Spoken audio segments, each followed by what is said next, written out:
Hi guys, this is Alejan and welcome back to my YouTube channel. So for today's video, ano nga ba ang mga ugali ng mga amo dito sa Hong Kong? So,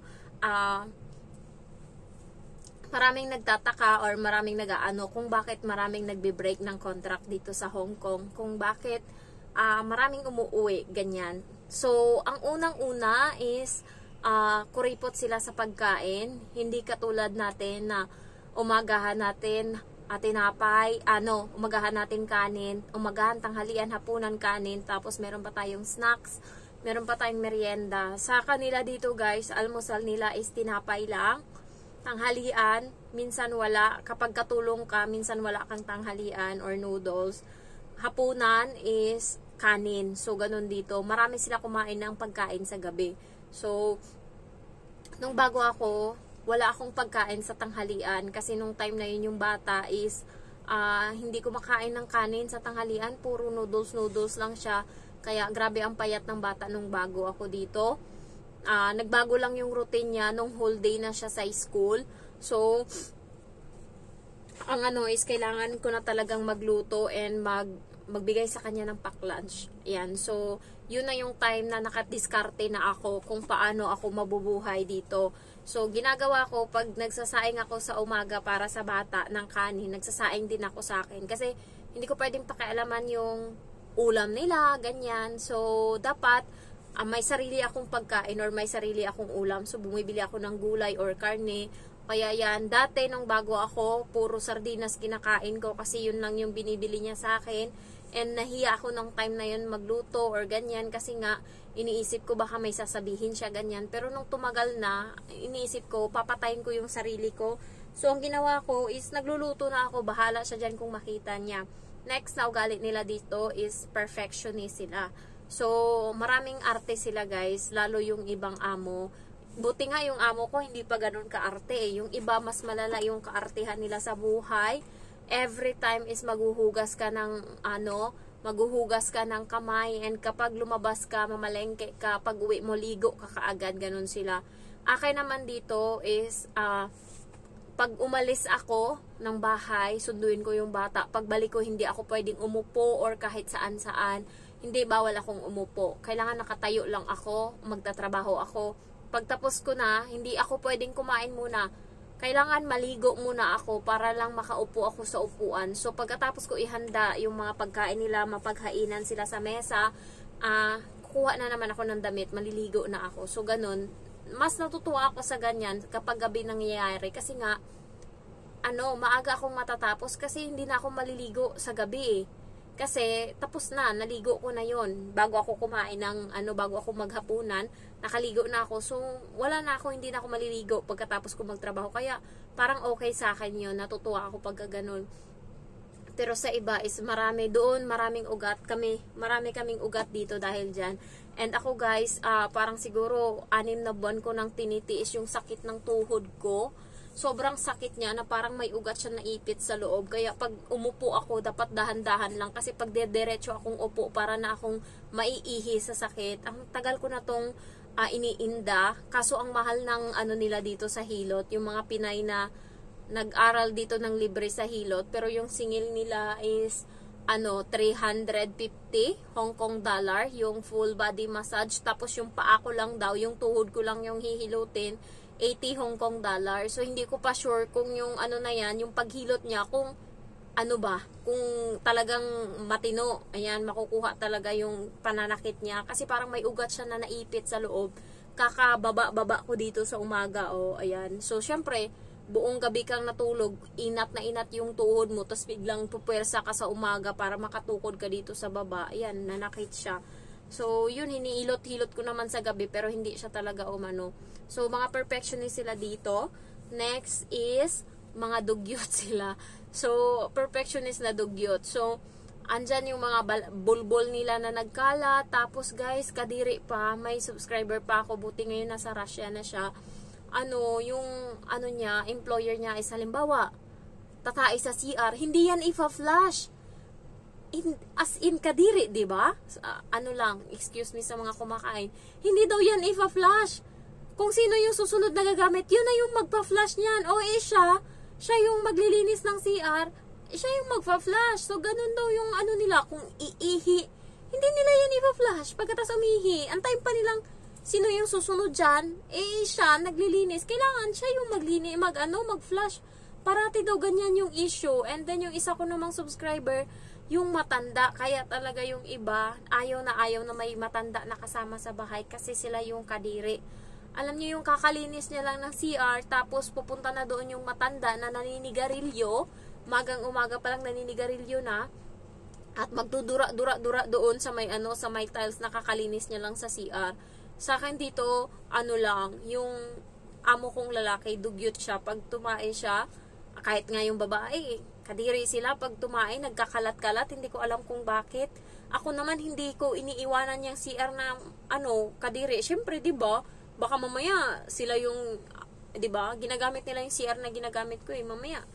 Nila yan, ang dugyot mo naman gumamit, pero pag sila grabing dugyot, Ayan, so nandun pa yung mga buhok ng amo ko na nagkalat, naghalo na yung ulo niya na malapit na atang mawala yung mga buhok niya. So sa isang araw siguro mga 50 na buhok niya yung nalalaga. So yun yung wawalisin mo, tapos iba pa yung buhok sa baba na nagkalat din. Tapos yung amo kong babae, pag niregla yan, kalat-kalat sa may upuan ng ng toilet bowl yung dugo. Hindi ko alam kung paano niya ginawa yan. Pag tumagal pa naman yung dugo na hindi nalinis agad, para siyang nag-i-stay na, mahirap na tanggalin. So, ganun yung issue sa kanya. Isa pa dito, maarte sila, tapos sila, lahat ng mga pahirap sa katulong, alam niya nila gawin, bawal kang gumamit ng washing, ayan, mga ganyan-ganyan. Yung akin dito, bawal ka din gumamit ng mga gamit nila, katulad ng mga mangkok nila, ganyan. So, may iba, may sarili akong mangkok, may sarili akong kutsara, tinidor, baso, ayan, so pinggan, may sarili ako, hindi pwedeng mangialam ka sa kanila, tas may baso din silang kanila lang talaga.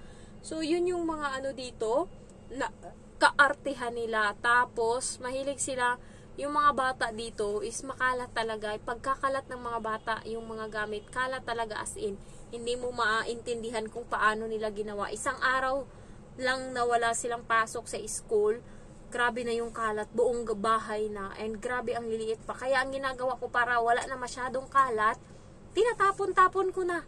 Marami na akong natapon, siguro mga 3 sako na. Kaya kumonte yung mga laruan niya. Yung mga sira naman na, tapos nandyan pa din. So, tinatapon ko na yan. Pagka hindi siya nakatingin, tapos pagka hinanap niya, sabihin ko, nakalimutan ko kung nasaan na yun. Sa sunod, hanapin ko hanggang sa makalimutan niya na. So, ganun yung ginagawa ko para mabawasan yung mga kalat sa bahay. And also, yung mga amo dito sa Hong Kong, perfectionist, madamot, kuripot, ganyan.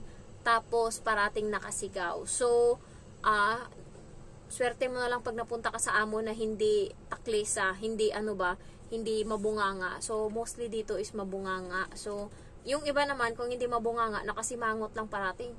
Ganun ba? Kaya yung amo ko. Kaganyan. Laki pa naman ang panga ng amo ko, parang abot na dito yung panga niya, tas gumanon pa siya, ay malala na talaga. Tapos is silosa sila dito.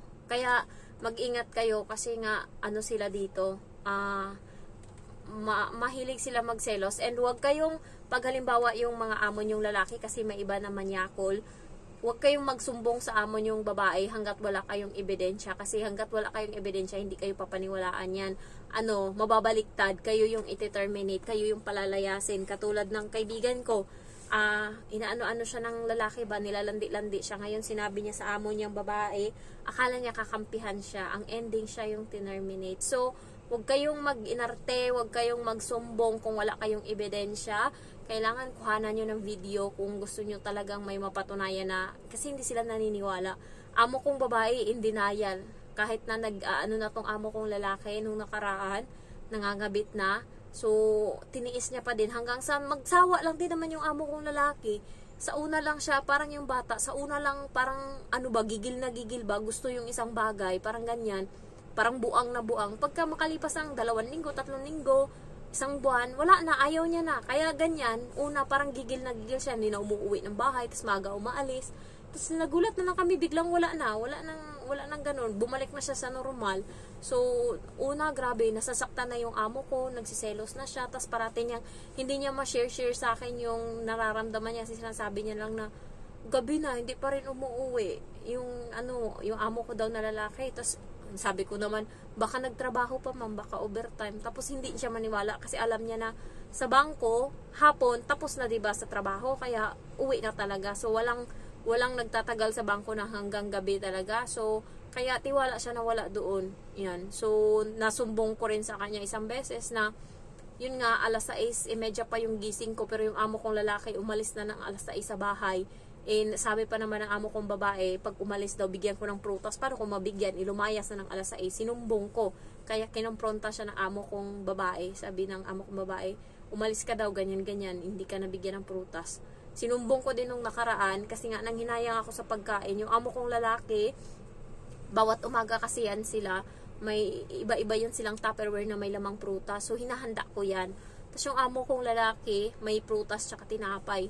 Hindi niya kinakain. Ilang araw niya nang hindi kinakain yung mga prutas na pinaglalagay ko. So, sinabihan ko yung amo kong babae na kung pwede sabihan niya yung amo ko na kainin yung mga prutas na nilalagay ko. Baka nakalimutan niya.